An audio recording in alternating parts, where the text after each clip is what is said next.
Medical college से pass out हुई nursing छात्राएं अपनी मांगों को लेकर विगत 2 दिनों से भूख हड़ताल पर बैठी हुई हैं, जहां आज दूसरे दिन भूख हड़ताल के चलते एक छात्रा की तबीयत बिगड़ गई। उसके बावजूद भी मेडिकल के डीन या प्रबंधन कोई भी अधिकारी भूख हड़ताल पर बैठे छात्रों से मिलने नहीं पहुंचा। जहां नर्सिंग की छात्रा ने शनिवार की दोपहर 1 बजे बताया कि उन्होंने मेडिकल कॉलेज से पास आउट किया है, जिसके बाद मेडिकल कॉलेज में कोरोना के समय उन्हें स्टाफ का दर्जा देकर उनसे सेवाएं ली गई और काम करवाया गया।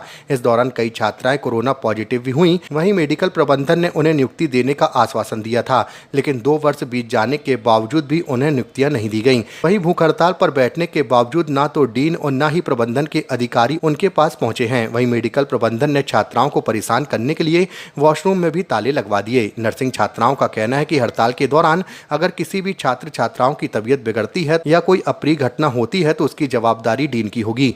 वहीं नर्सिंग छात्राओं के समर्थन के लिए युवा कांग्रेसियों ने भी अपना समर्थन दिया है। सर, मैं Manisha Jaiswal BSc nursing 4th year की स्टूडेंट हूँ, एनएससीबी मेडिकल कॉलेज की।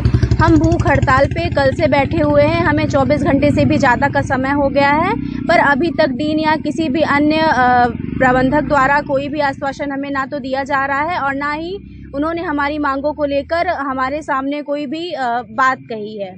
हम तब से और रात में हम यहाँ पे बिना सिक्योरिटी के और यहाँ तक कि हमें वॉशरूम तक में ताले लगवा दिए गए थे। हम लड़कियाँ अकेले अगर यहाँ से मतलब कहाँ जाएं, बाहर भी नहीं जा सकते हैं और अभी तक पोस्टिंग का कुछ भी नहीं हुआ है। डीन सर बस यही बोलते जा रहे हैं कि 15 दिन बाद होगा, 20 दिन बाद होगा। ये 15 दिन उनके 3 सालों से चले आ रहे हैं। हम काफ़ी परेशान हैं और कोविड में ड्यूटी करवाने के लिए तब तो उनने हमें स्टाफ कहा था और अभी पोस्टिंग के लिए कोई स्टाफ नहीं है। हम बातें तो आप करते हो कि बेटी पढ़ाओ, बेटी बचाओ, लेकिन बेटियां पढ़ के करेंगी क्या? बेरोजगार बैठेंगी क्या हमारी तरह?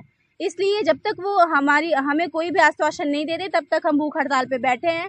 हमारे कुछ साथी जो हैं वो उनका स्वास्थ्य भी खराब हो रहा है। आगे हम हिम्मत हार चुके हैं। अगर हमें कुछ भी होता है या हमारे किसी सहपाठी की तबीयत खराब होती है तो उसके जिम्मेदार सिर्फ डीन सर होंगे, हमारा प्रशासन होगा। मनीषा जायसवाल। यहाँ बीएससी की छात्राएं हैं, यहीं की पास आउट। हम कल से यहाँ पे अनिश्चितकालीन भूख हड़ताल पे बैठे हुए हैं, जिसकी वजह से हमारी पोस्टिंग नहीं हो रही है। 3 साल होने को आए हैं, हमारी पोस्टिंग नहीं हो रही है और हम यहाँ भूख हड़ताल पे बैठे हुए हैं। तो यहाँ डीन सर ने यहाँ वॉशरूम वगैरह पे लॉक लगवा के रखा है ताकि हमारा मनोबल घटे और हमें परेशानी हो तो उठ जाए। लेकिन प्रशासन की तरफ से अभी तक हमसे बात करने कोई नहीं आया है कि हमें कोई उम्मीद दे, हमें लिखित में कुछ भी दे। किसी भी तरीके से हमारे प्रशासन द्वारा हमारा सहयोग नहीं किया जा रहा। सरकार को ऐसा लग रहा है जैसे सरकार अंधी और गूंगी बहरी हो चुकी है। हमारे सर सहपाठियों की तबीयत खराब हो रही है भूख की वजह से। सर वो बीमार होने की कंडीशन में आ रहे हैं। तो अगर ऐसा कुछ होता है तो इसके लिए प्रशासन क्या जिम्मेदार होगा? सर, जब कोविड में ड्यूटी करवा रहे थे, हम ट्रेनिंग पीरियड में थे, तब तो सरकार हमें स्टूडेंट स्टाफ नहीं वो कर रही थी। आज हमें पोस्टिंग देने के लिए सर को दिखाई नहीं दे रहा। तब तो हम दिखाई दे रहे थे कि स्टूडेंट हैं, हमसे ड्यूटी करवाई जाए। हमारे कुछ सहपाठी जो एडमिट हॉस्पिटल में कोविड पॉजिटिव हुए थे, तब भी उनके बारे में उनका स्वास्थ्य में इतना अफेक्ट पड़ा था, तब तो पोस्टिंग हमें नहीं दे रहे थे। ये आज 3 साल होने को आए सर, हमें किसी भी तरीके का सहयोग नहीं मिल रहा है और इस अनिश्चितकालीन भूख हड़ताल पे हम बैठे हुए। हमारे सहपाठी की किसी की भी अगर तबीयत खराब होती है तो इसके लिए प्रशासन जिम्मेदार होगा। श्रद्धा शुक्ला। विगत 2 दिनों से ये नर्सिंग बीएससी की छात्राएं हैं, अपने मेडिकल हॉस्पिटल के अंतर्गत इन्होंने पढ़ाई पूरी की। पढ़ाई होने के बाद इनको 6 महीने के अंदर जॉब देने का वादा मेडिकल प्रबंधन के द्वारा किया गया था। यहाँ तक कि कोविड में भी जब इनसे काम कराया गया तो इनको अपना स्टाफ बताकर इन्होंने काम कराया। कोविड में भी इन्होंने अपनी सेवाएं दी और आज ये छात्राएं पिछले 2 वर्षों से अपने जॉब के लिए यहाँ पर निरंतर अपनी नियुक्ति को लेकर, यहाँ के डीन महोदय को लेकर, यहाँ संबंधित अधिकारियों तक इन्होंने अपनी बात पहुँचाई। उन तक मिले, कई बार इनको झूठे आश्वासन मिले, लेकिन अभी तक कुछ भी नहीं हुआ।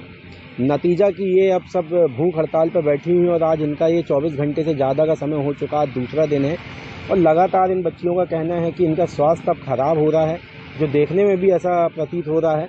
और लेकिन यहाँ पे जो मेडिकल प्रबंधन के द्वारा यहाँ पे महिला टॉयलेट की जो व्यवस्था है, चूँकि रात भर ये बच्चियाँ बाहर से आकर यहाँ रुकी हुई हैं, यहीं सो रही हैं, इसी पंडाल पर रह रही हैं, तो कम से कम ऐसी जो जन सुविधाएं वाली जो चीज़ें हैं इन पर रोक नहीं लगानी चाहिए कि यहाँ पर टॉयलेटों पर ताला लगा दिया जाए।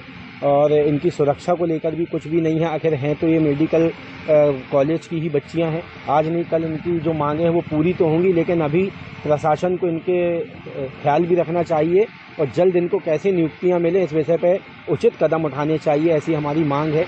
और हमारे NSUI यूथ कांग्रेस हम लोगों ने भी इनको समर्थन दिया है इनकी मांगों को लेकर कि इनकी मांग बिल्कुल जायज़ है, जो पूरी होनी चाहिए।